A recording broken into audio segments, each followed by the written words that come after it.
धर्मात्मा निषाद की मौत के मामले में बढ़ सकती हैं संजय निषाद की मुश्किलें। धर्मात्मा निषाद का परिवार कांग्रेस प्रदेश अध्यक्ष अजय राय से मिला, भाई ने कर दी बड़ी मांग। इस वीडियो में हम इसी पर करेंगे बात। नमस्कार, 4 PM पर आप सभी का स्वागत है। बीते महीने 16 फरवरी को कैबिनेट मंत्री संजय निषाद की पार्टी के नेता धर्मात्मा निषाद ने आत्महत्या कर ली थी। आत्महत्या से पहले धर्मात्मा निषाद ने फेसबुक पर एक लंबा चौड़ा पोस्ट भी किया था, जिसमें उन्होंने संजय निषाद और उनके दोनों बेटों पर प्रताड़ित करने और झूठे मुकदमों में फंसाने का आरोप लगाया था।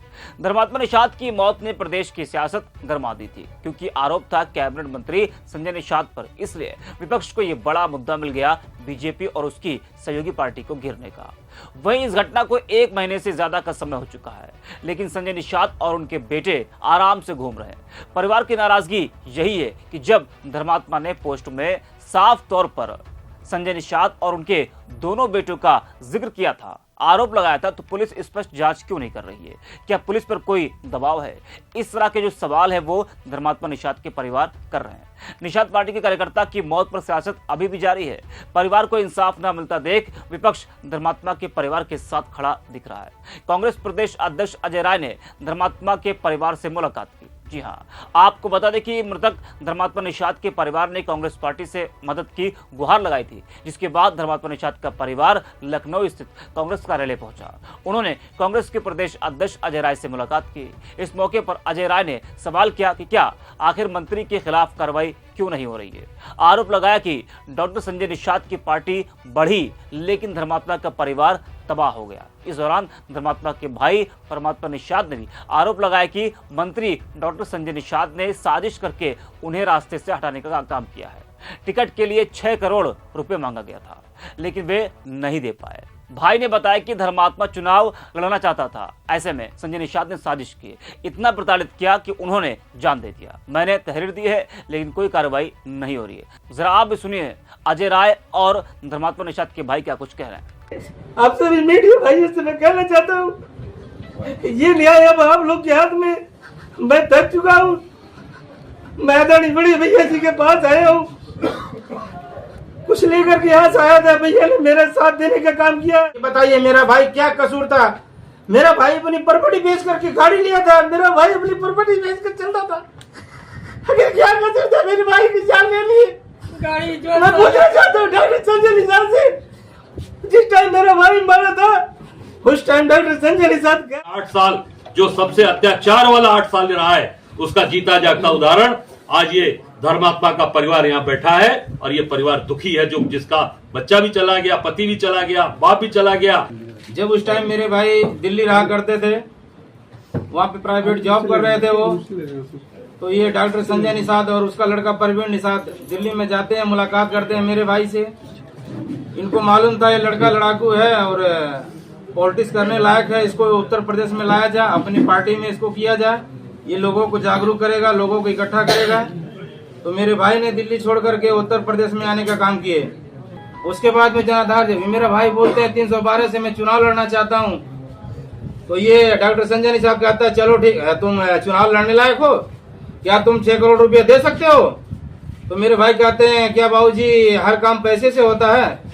ये पैसे के लिए मैंने आपके पार्टी के साथ मैंने काम किया, इतने दिन मैं 10 साल का जवानी अपनी कुर्बान कर दिया। अगर मैं कहीं भी प्राइवेट जॉब किया करता तो मुझे 15,000 की नौकरी मिलती, तो जो डालिए 10 साल में कितना रुपया होता? तो आप पैसे की डिमांड कर रहे हैं, इसके मतलब आप मुझे आगे बढ़ना नहीं देखना चाह रहे।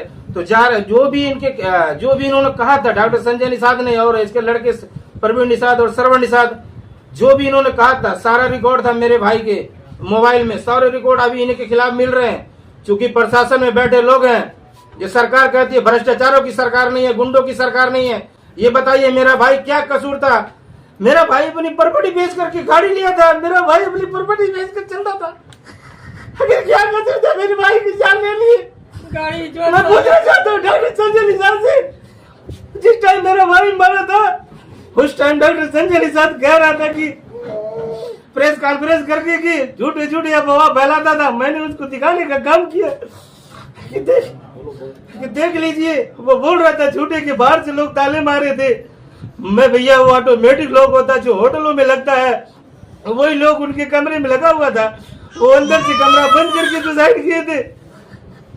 मैं आप सभी मीडिया भाइयों से मैं कहना चाहता हूँ, ये न्याय अब आप लोग के हाथ में। मैं थक चुका हूँ। मैं आदरणीय बड़े भैया जी के पास आया हूँ, कुछ लेकर के यहाँ से आया था। भैया ने मेरा साथ देने का काम किया है। अभी इनके प्रकार हो न सके कि इनके खिलाफ भी लोग लिखना चालू कर दें, इनके जो चंगू मंगू है। तो मैं आपके माध्यम से कहना चाहता हूँ कि इस परिवार का आप लोग साथ दीजिए, क्योंकि मीडिया जो होती है ये भारत का चौथा स्तंभ होता है। मुझे पूर्ण भरोसा है आप लोग मुझे न्याय दिलाने का काम करेंगे। वैसी के साथ मैं अपनी बातों में विराम रखता हूँ। साथियों बहनों, आज एक बहुत ही मार्मिक और बहुत ही दिल को छूने वाली, जिससे मैं कल से बहुत दुखी हूँ, कल से बहुत मन परेशान है मेरा, कि हम लोग आज ऐसे समाज में रह रहे हैं, ऐसे प्रदेश में रह रहे हैं जहां इस सरकार में बैठे मंत्री अत्याचार अन्याय कर रहा है। ऐसा मंत्री जो परिवार को तबाह कर दिया। 8 महीने की बिटिया ये आज बेबाप की हो गई। इसका बाप नहीं है बिटिया का, ये छोटी सी बच्ची है। कल मैंने इसको गोद में लिया, मेरी तरफ ऐसी देख रही थी, मेरा पूरे शरीर में आग लग गई। ये क्या हो रहा है? आज इसके बाप ने सुसाइड कर लिया, बिटिया ने। स्वर्गीय परमात्मा निषाद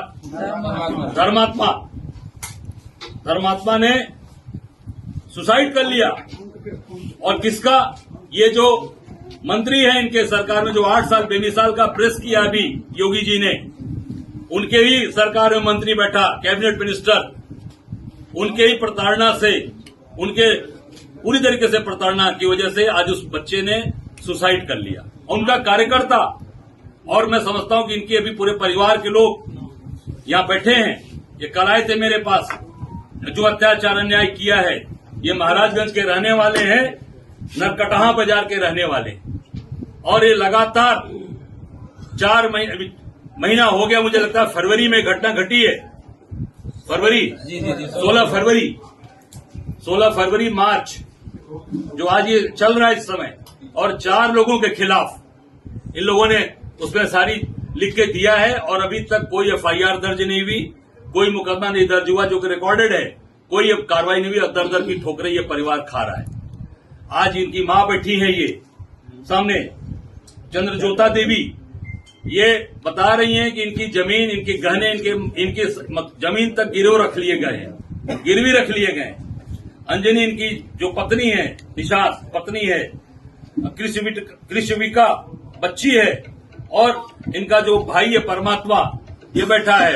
ये पूरा परिवार अब दुखी है। आज हम सबके पास न्याय मांगने के आप सबके माध्यम से आया है। हम सब लोग इस परिवार के साथ है। कांग्रेस पार्टी इनके साथ पूरी ताकत के साथ खड़े रहेगी। इनके 8 साल, जो सबसे अत्याचार वाला 8 साल रहा है, उसका जीता जागता उदाहरण आज ये। तो सुना आपने। बता दें कि धर्मात्मा निषाद ने 16 फरवरी को महाराजगंज स्थित अपने घर पर आत्महत्या कर ली थी। धर्मात्मा निषाद ने आत्महत्या से पहले एक सोशल मीडिया पोस्ट भी लिखा था। उन्होंने कैबिनेट मंत्री और निषाद पार्टी के प्रमुख डॉक्टर संजय निषाद और उनके बेटों पर बहुत ज्यादा परेशान करने का आरोप लगाया था। उन्होंने लिखा था कि इसी वजह से उन्हें यह कठोर कदम उठाना पड़ा। मामले में पुलिस ने एक एफआईआर दर्ज की थी, जिसमें जेपी निषाद और 3 अज्ञात लोगों पर धर्मात्मा को आत्महत्या के लिए उकसाने का आरोप था।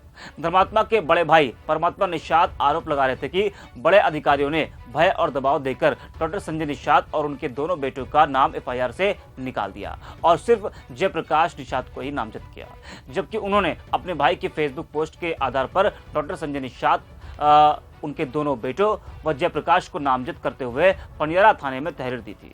इस मामले में जमकर सियासत भी हुई। वहीं मंत्री डॉक्टर संजय निषाद ने अपने बेटों पर लगे आरोपों को खारिज कर दिया था।